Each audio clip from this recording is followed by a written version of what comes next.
Abramos nossas Bíblias no livro de Salmos, 142, o versículo 7, a parte A do versículo.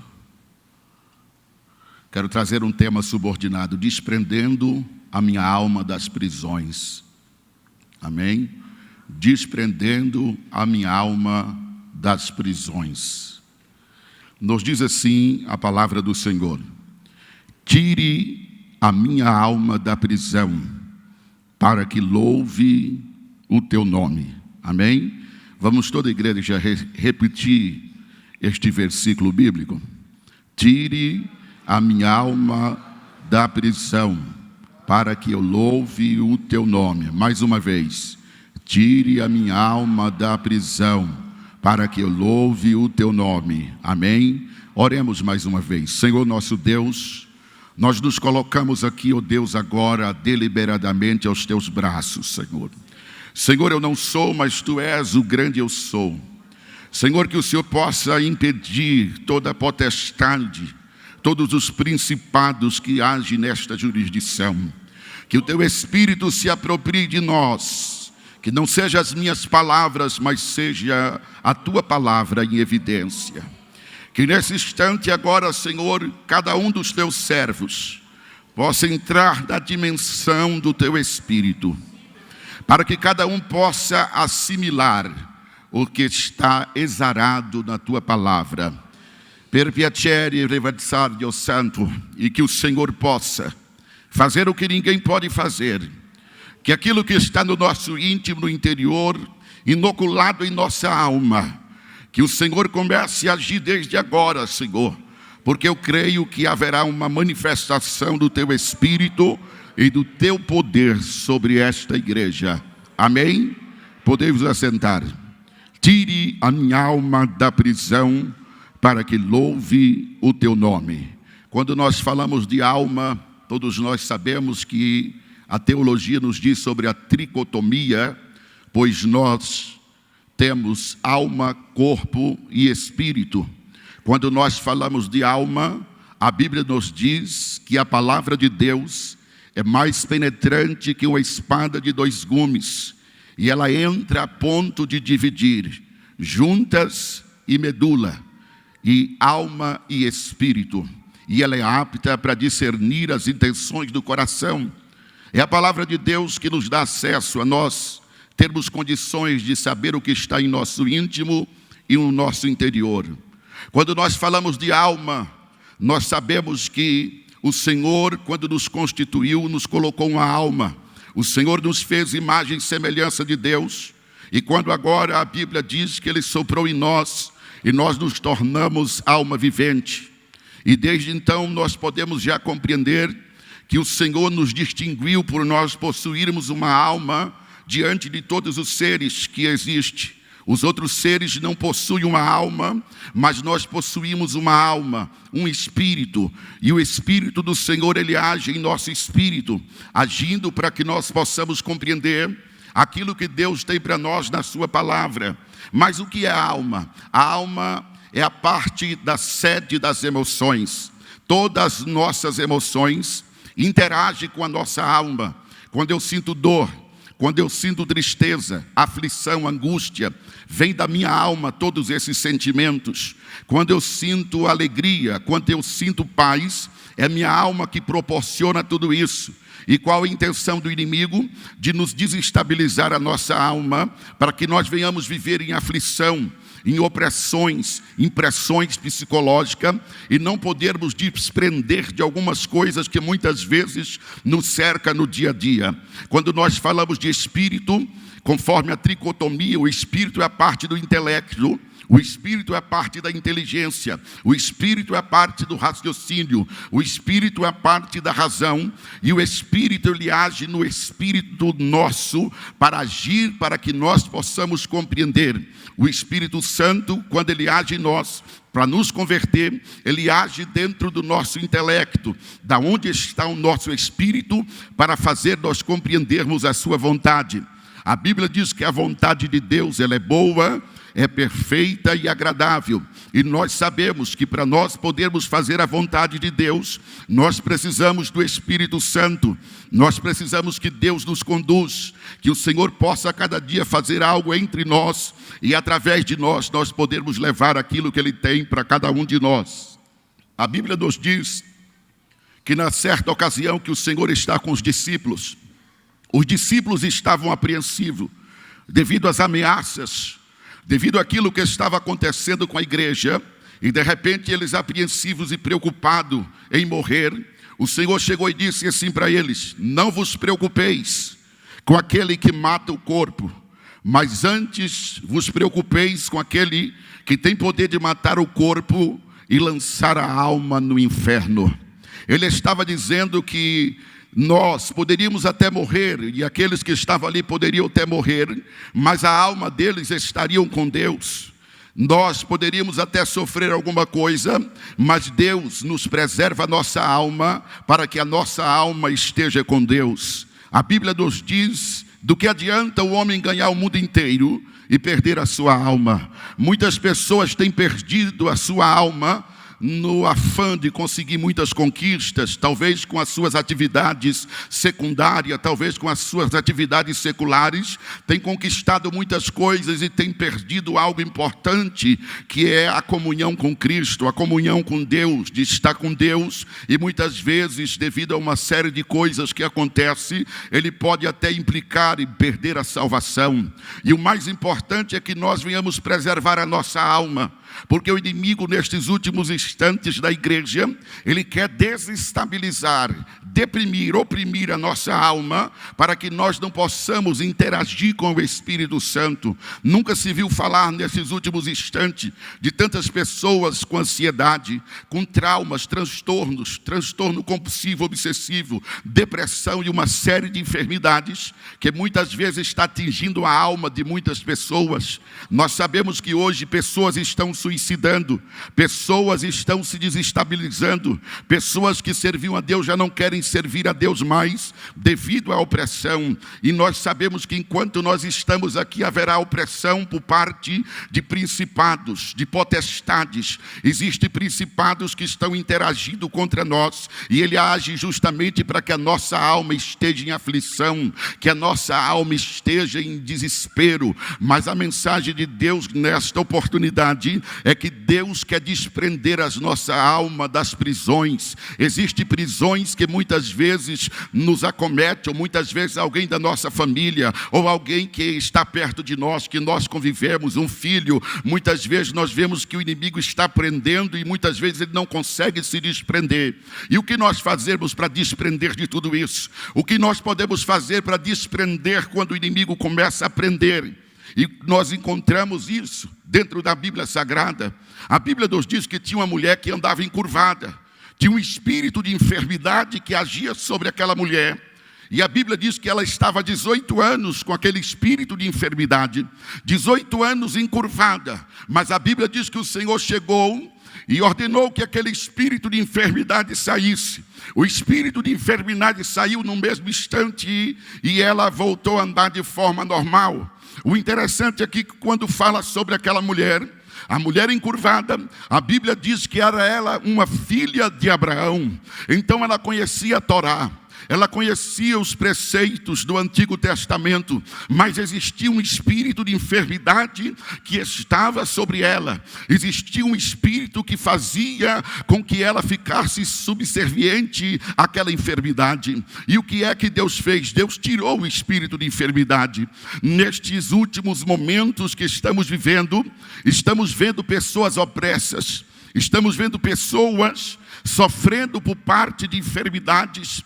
E muitas vezes enfermidades na alma, muitas vezes enfermidade que chega nos médicos, não tem como se descobrir um diagnóstico.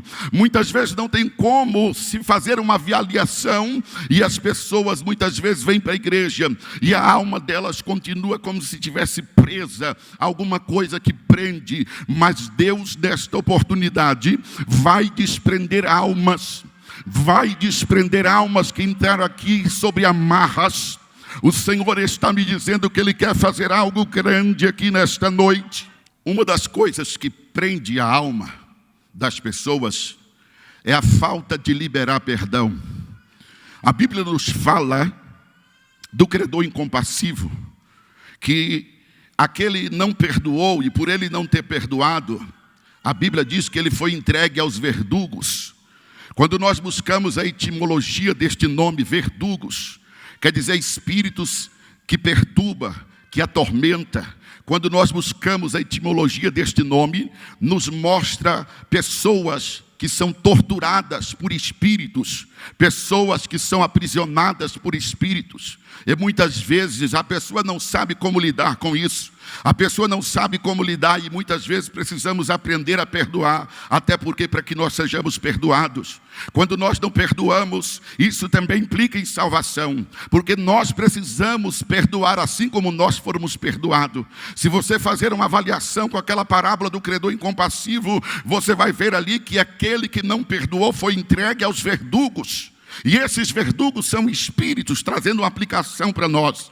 Eu vou contar algo que aconteceu com uma médica, que eu orei por ela. O que eu vou contar aqui não é para me vangloriar, mas é para glorificar o nome de Deus. O que eu vou contar aqui foi uma experiência muito forte. Eu conheci uma médica neurologista e neurocirurgiã, e ela foi num culto, para assistir um culto, e de repente, quando eu tinha acabado de ministrar, no momento que eu chamei as pessoas na frente, eu cheguei para aquela médica e disse para ela: Deus me mostra que você tem que perdoar 3 pessoas. E ela disse: quem são? Eu disse: a primeira é o seu pai, porque o seu pai, no dia que ele morreu, você não foi lá nem no enterro do seu pai. E ela começou a derramar lágrimas. Você sabe que o seu pai morreu e você não conseguiu perdoar ele. Você não conseguiu perdoar ele. E você traz transtornos, traumas com tudo isso. E ela começou a chorar. Aí eu disse para ela: a segunda pessoa que você tem que perdoar é Deus, porque no mês que era o seu casamento, você estava noiva, já tinha preparado tudo para o casamento, já tinha preparado tudo para que vocês viessem casar. O seu noivo morreu num acidente no dia do seu casamento, e por causa disso você não perdoa Deus. Você tem dificuldade de vir na igreja e acreditar nas coisas de Deus. Você tem conflito, e eu comecei a falar sobre isso. E eu disse: a terceira pessoa que você tem que perdoar é você mesmo, porque você estava grávida de 8 meses e chegou uma criança com traumatismo craniano.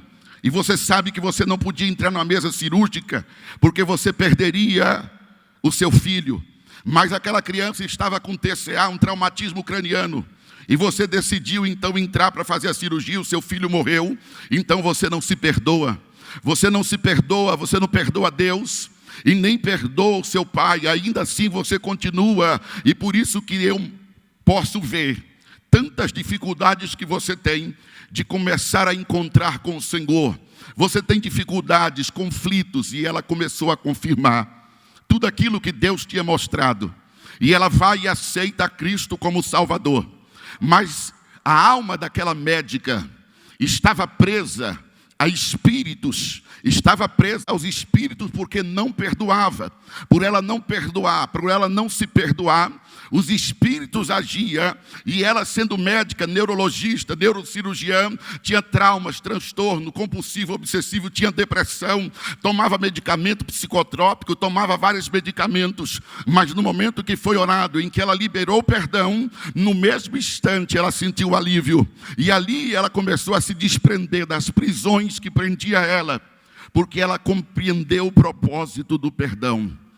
Existem pessoas que estão aqui, que precisa liberar perdão, porque a sua alma está presa.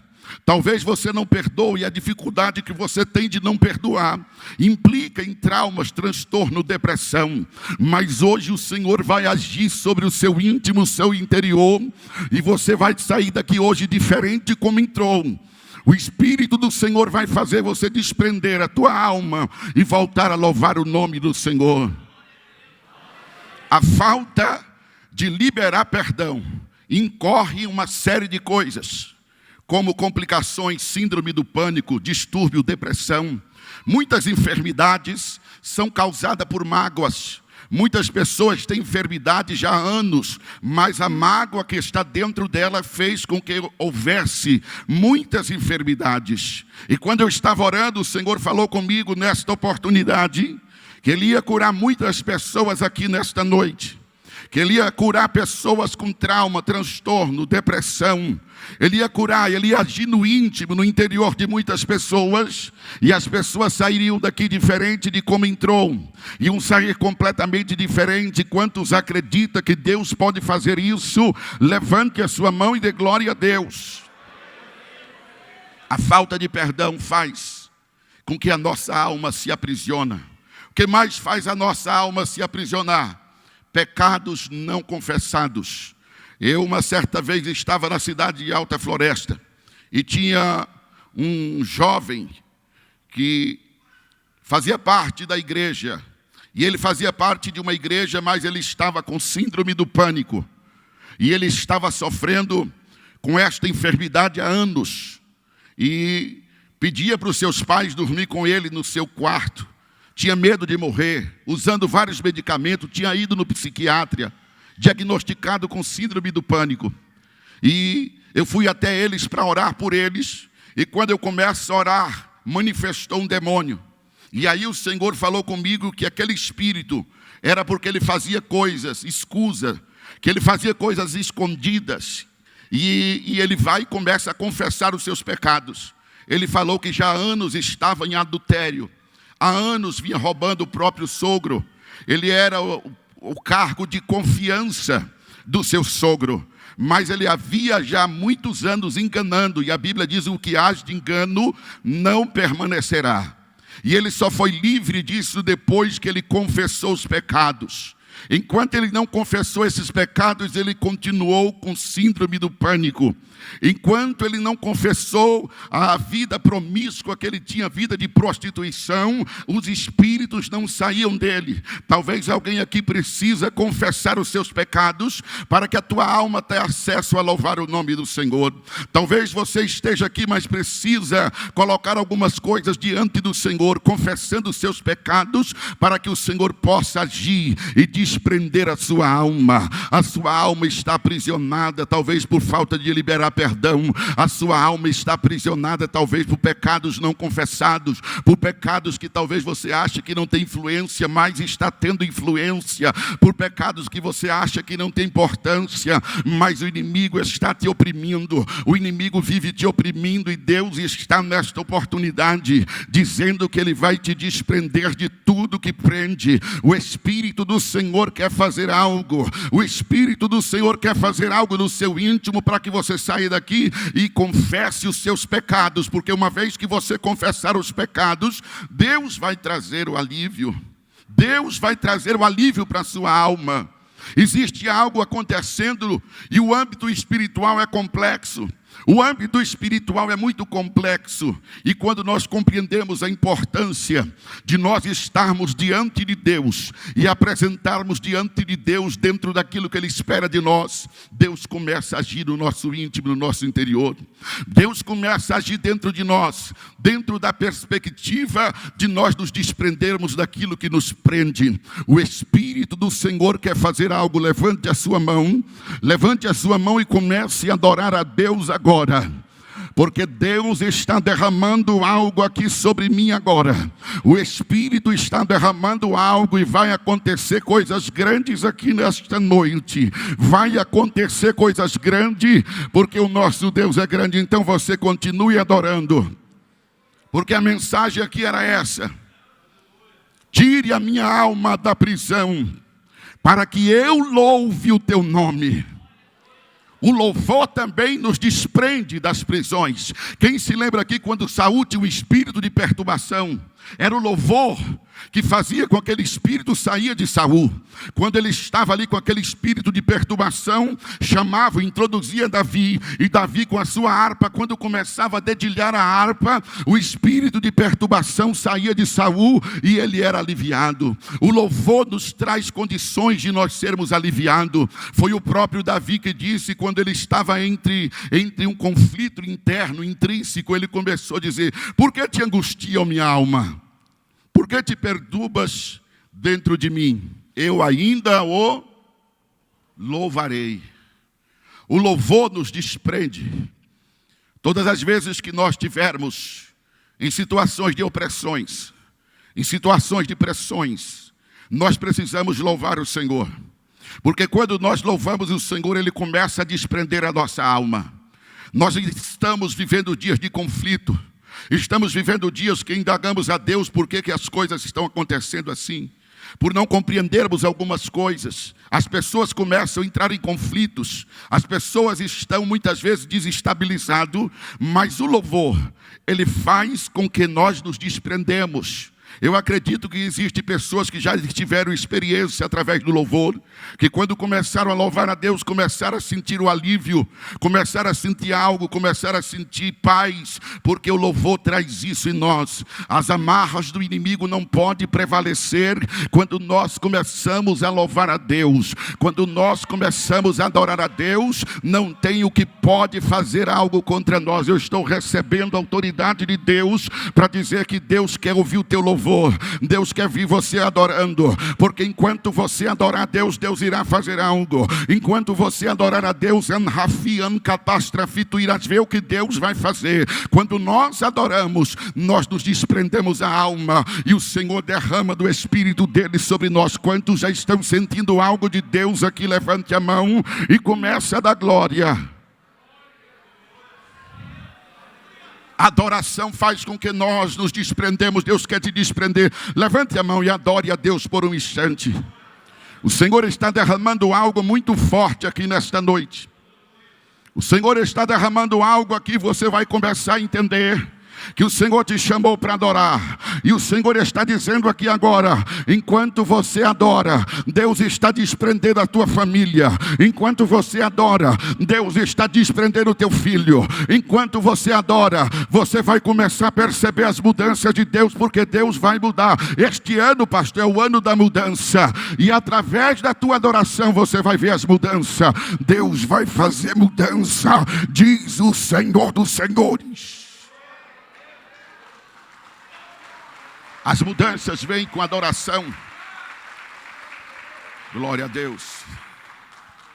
A Bíblia nos diz de uma mulher sírio-fenícia. A Bíblia diz que foi a única ocasião onde o Senhor ficou indiferente diante de alguém que estava buscando o Senhor. A Bíblia diz que aquela mulher andou para que o Senhor curasse a sua filha, que estava atormentada por forças antagônicas, estava atormentada por espíritos. E agora ela começa a buscar o Senhor, clamar ao Senhor, clamando ao Senhor atrás dele, e ele não dizia nenhuma palavra. E ela insistiu ainda, e os discípulos disseram: despede ela, Senhor. Veja como ela incomoda, ela está nos incomodando. E mesmo assim aquela mulher continuou adorando a Deus. E de repente chega uma ocasião que o Senhor traz uma palavra atípica. Quando ele diz para aquela mulher sírio-fenícia: não é bom tirar os pães dos filhos e dar aos cachorrinhos. Mas a Bíblia diz que aquela mulher adorou o Senhor. Enquanto ela adorou o Senhor chegou e disse para ela: mulher, grande foi a tua fé. Seja feito conforme tu deseja. E no mesmo instante, a filha dela foi livre, foi liberta. No mesmo instante, porque ela adorou. Mas é adorar a Deus em condições adversas. Adorar a Deus para que Deus possa fazer algo, Ele vai desprender. O que é que Deus queria fazer? Por que o Senhor foi indiferente? Por que o Senhor ficou em silêncio? Porque o Senhor queria dimensionar a fé daquela mulher. Muitas vezes Deus fica em silêncio conosco. Muitas vezes nós oramos e o Senhor não diz nenhuma palavra. Muitas vezes estamos diante de Deus dizendo: Senhor, por que o Senhor não fala? Por que o Senhor não diz? E Deus continua indiferente. Mas Deus, Ele fica assim porque Ele quer dimensionar nossa fé. Deus está dimensionando a fé de alguns aqui enquanto estão adorando.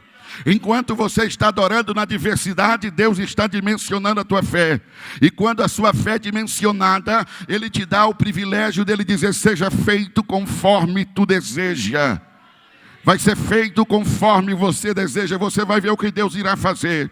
Há algo de Deus para a tua família, para os teus filhos. Há algo de Deus que Deus está promovendo, mudança. E às vezes você diz, não tem como eles mudar. Talvez você não sabe o poder da adoração. O poder da tua adoração diante da tua família, diante dos teus filhos. Eu começo a receber a autoridade de Deus para dizer que nesta noite as mudanças irão acontecer de forma visível. As mudanças irão acontecer porque o Deus que nós servimos é o mesmo de ontem, de hoje e de eternamente. O Deus que nós servimos, apenas uma palavra dele tudo acontece. As mudanças acontecem quando nós confiamos em Deus. Assim como o servo do centurião que estava enfermo, o centurião estava diante de uma situação e ele chega até onde o Senhor estava e diz assim, o meu servo está enfermo, e o Senhor diz, me leve até tua casa. Ele disse, eu sou um homem de autoridade.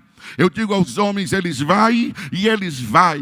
Eu digo aos homens, eles vêm e ele vem. Eu não sou digno de tu entrar em tua casa, mas apenas uma palavra que o Senhor disser, tudo irá mudar.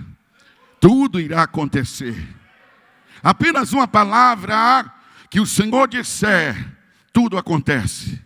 Então, às vezes você esteja dizendo, Senhor, eu não sei mais o que esperar, eu não sei mais o que fazer, não sei mais o que fazer diante da situação dos meus filhos, eu não sei mais o que fazer diante da minha família, de ver o que está acontecendo, mas Deus já determinou a palavra para que haja mudança. A mudança vai acontecer, diz o Senhor dos Senhores. Começa a sentir a presença do Espírito Santo aí, igreja. Começa a sentir, porque Deus está no nosso meio.